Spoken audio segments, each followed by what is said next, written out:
Em 19 de abril de 1989, o USS Iowa, um veterano do maior conflito da história da humanidade, viveu um acontecimento sem precedentes durante um exercício militar no Caribe.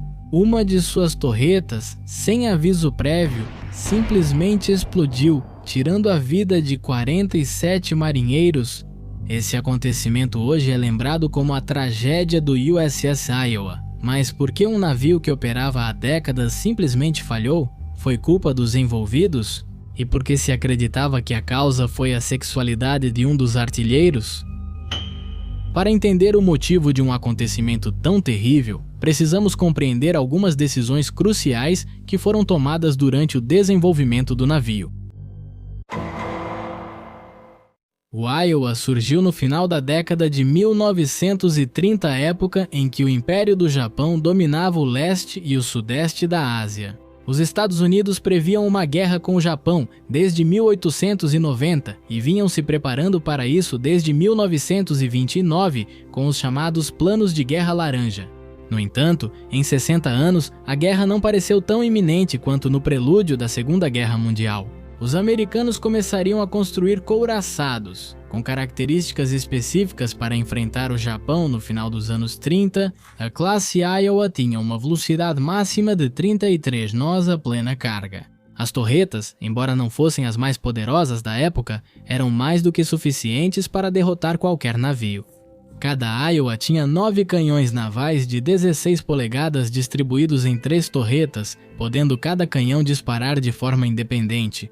Claro, cada torreta podia suportar calibres por ter blindagem. Se olharmos para o tamanho das torretas, é maior do que podemos ver a olho nu, já que todo o conjunto se estendia até mais de 5 andares abaixo do convés do navio, sendo a parte inferior, o paiol, e a superior a área de carregamento e disparo. Na parte inferior, cada recipiente de pólvora é carregado e elevado por elevadores, assim como o projétil. Para recarregar o canhão, ele é alinhado com a base de carregamento a 5 graus de elevação e então o projétil é apresentado, sendo empurrado pelo soquete. Depois vão as cargas de pólvora, que são 6 e devem ser colocadas de 3 em 3. Em seguida, a câmara é fechada e procede-se ao disparo. Curiosamente, o soquete não era automático. O operador precisava acioná-lo manualmente. E durante o processo, era importante ter certeza de não empurrar demais os sacos de pólvora, pois se ficassem muito pressionados, ocorria o overrun ao detonar os sacos excessivamente comprimidos. A pressão em um espaço mais reduzido podia fazer o canhão ceder de forma violenta, por isso era um processo que exigia precisão. Lembrem-se desse procedimento, pois ele será extremamente importante mais adiante. O Iowa, em particular, levou apenas 2 anos para ser construído e foi lançado ao mar em 27 de agosto de 1942. Participando de inúmeras batalhas no Atlântico e no Pacífico, destacando-se por sua participação na rendição do Japão.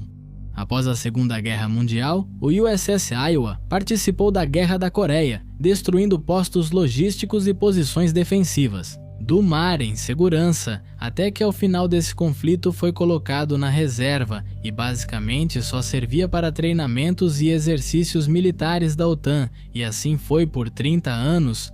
Como nunca deixou de ser usado, sua manutenção era feita sem falhas, e não houve incidentes antes da tragédia de 1980. Naquele ano, devido ao auge da Marinha Soviética, os Estados Unidos decidiram dar vida novamente aos seus couraçados da classe Iowa. 4 deles, incluindo o USS Iowa, foram modernizados com mísseis antiaéreos, mísseis de cruzeiro Tomahawk, mísseis antinávio Harpoon, além de sistemas antiaéreos modernos. Toda a eletrônica da embarcação foi ajustada para utilizar radares e tecnologia de ponta. Em 1986, foi feita uma grande revisão e perícia após sua modernização, apresentando resultados realmente desanimadores. A embarcação vazava fluido hidráulico por todos os lados dentro das torres, além de também apresentar sérios problemas com os motores. No entanto, em vez de desistir, a Marinha dos Estados Unidos decidiu colocar o USS Iowa em serviço mesmo assim e reparar as falhas durante o serviço. Em maio de 1988, o capitão Brett Moseley assume o comando do Iowa. De acordo com as investigações, Antes do desastre, Moussaly cancelou reparos vitais nas torres no valor de 111,4 milhões de dólares para desviar esse capital para reparos na usina elétrica, que segundo ele eram mais vitais. Em exercícios militares posteriores, entre maio de 1988 e o dia do desastre, Moussaly, ciente do estado das torres, ordenaria usar com moderação os canhões do Iowa, sabendo que eles tinham várias falhas conhecidas e era perigoso usá-los. Em 13 de abril de 89, o navio partiria de Porto Rico para outro exercício de rotina, sem saber que seria um dos dias mais fatais da Marinha dos Estados Unidos. O exercício foi chamado de FleetTech 289 e aconteceu a 330 milhas a noroeste de Porto Rico. O tempo estava claro e era um belo dia para disparar artilharia. O exercício de artilharia estava programado para o dia 19 de abril. Então, no dia 18, todas as equipes das torres estavam preparando seus canhões para o exercício. Parte do procedimento era limpar os canhões com ar comprimido, processo para o qual cada canhão tem um sistema individual. Infelizmente, o sistema de ar comprimido do canhão da Torre 2 não estava funcionando. Isso era um problema, já que a Torre 2 estava destinada a participar de um experimento de tiro para melhorar a eficiência dos canhões.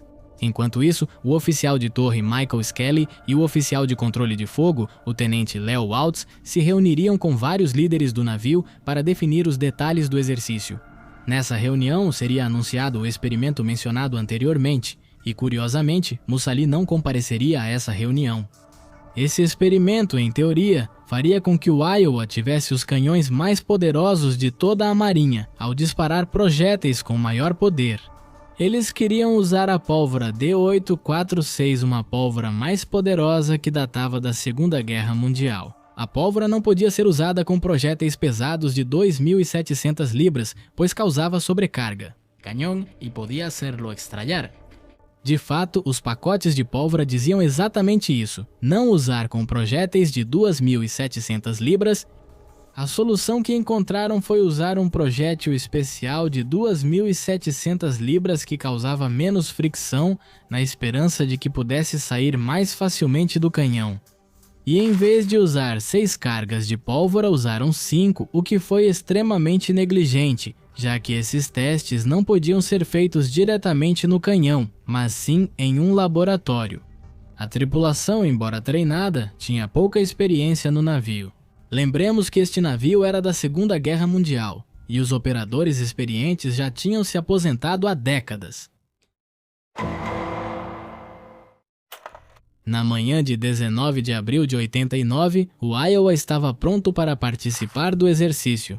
Todos os canhões apontaram para estibordo. A Torre 1 disparou seus projéteis às 9h33 da manhã, falhando o canhão da esquerda, mas sem incidentes. Às 9h35 da manhã, foi dada a ordem para que a Torre 2 disparasse uma salva de canhão livre. O chefe da peça, Richard Lawrence, informou que o canhão central estava apresentando uma falha. Pouco depois, pelo intercomunicador, ouviu-se Richard Lawrence gritar: "A pólvora está pegando fogo!" Alguns segundos depois, o canhão simplesmente explodiu. Uma enorme bola de fogo de 1.600 graus emanou do centro da torre.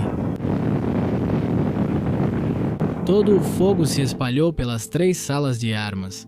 A explosão conseguiu atingir 47 tripulantes. Todos morreram, enquanto 12 sortudos que estavam no depósito de pólvora conseguiram escapar com ferimentos leves graças às portas blindadas do navio que os protegeram. O fogo era monstruoso. As equipes de combate a incêndio não se contiveram e jogaram toda a água que puderam na torre e em seus compartimentos. Os danos eram totais e por muito pouco o navio não afundou. Os corpos foram recuperados e entregues em 24 de abril. Muitos não foram devidamente identificados e várias famílias enterraram corpos que não eram de seus familiares.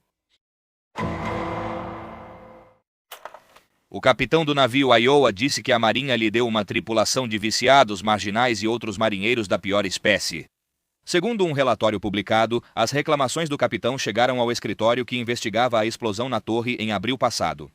Imediatamente iniciaram a investigação naquele mesmo dia. E bem, sabemos que estamos falando dos Estados Unidos. Então, no começo, a investigação foi um pouco absurda. A investigação foi delegada a uma equipe de investigação da Marinha liderada pelo Dr. Richard D. Milligan. Interrogaram a todos os tripulantes de interesse depois de semana. Interrogatórios, todos os depoimentos apontavam para o perigoso experimento da Marinha. Mas os investigadores insistiram que a explosão tinha sido um ato deliberado. Eles se concentraram no marinheiro Clayton Hardwick, o responsável por supervisionar a operação do canhão central. Os investigadores teorizaram que Hardwick era um homem instável que havia colocado um dispositivo de ignição eletrônico entre os saquetes de pólvora, para se suicidar e matar seus companheiros para encobrir sua aparente homossexualidade. Após um suposto relacionamento sentimental fracassado com outro marinheiro, Kendall Truitt, posteriormente, a investigação foi transferida para o NIST, que por meses interrogou de forma ameaçadora a família de Truitt e Hardwick para que confessassem sua suposta orientação sexual e usá-la como prova definitiva. Além disso, eles manipularam uma investigação forense para que o resultado fosse que um explosivo caseiro havia sido usado na explosão. Essa teoria foi vazada e a mídia rapidamente a divulgou. Em 11 de agosto de 1989, apenas 3 meses e meio após o incidente da Marinha, o Iowa voltou a operar e o uso de seus canhões foi aprovado. Tudo isso causou muita indignação tanto nos tripulantes do Iowa quanto nas famílias dos marinheiros que morreram.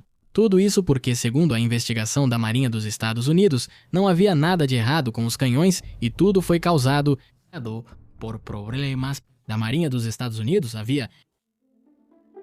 Os senadores Howard Metzetbaum e John Glenn, motivados pelo descontentamento popular e preocupados com a incrível conclusão da Marinha, fizeram uma reunião para questionar a investigação do NIST. O laboratório Sandia foi encarregado de estudar novamente o caso e, desta vez, cientificamente, apresentando resultados impressionantes. Descobriu-se que a explosão só era possível por overrun. Ao que parece, os sacos de pólvora foram empurrados pelo pisador 3 polegadas, além do que estipulavam as especificações do canhão, compactando muito mais a pólvora dentro da câmara. O laboratório Sandia determinou que a explosão só foi possível dessa forma.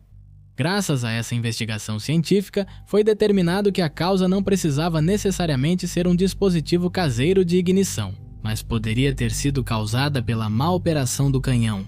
Cenário que parecia se encaixar muito bem com a situação de estresse e pressa a qual a tripulação da Torreta 2 estava sendo submetida no exercício. No final, a Marinha admitiu que sua investigação estava comprometida. Mas, de qualquer forma, não havia como descobrir a causa exata da explosão, ficando o caso sem uma conclusão precisa.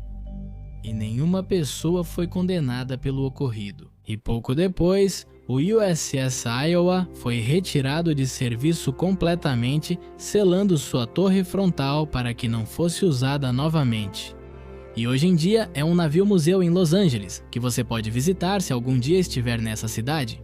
Se você gostou deste vídeo, talvez se interesse em saber sobre o couraçado de concreto americano. Obrigado por assistir a este e até logo!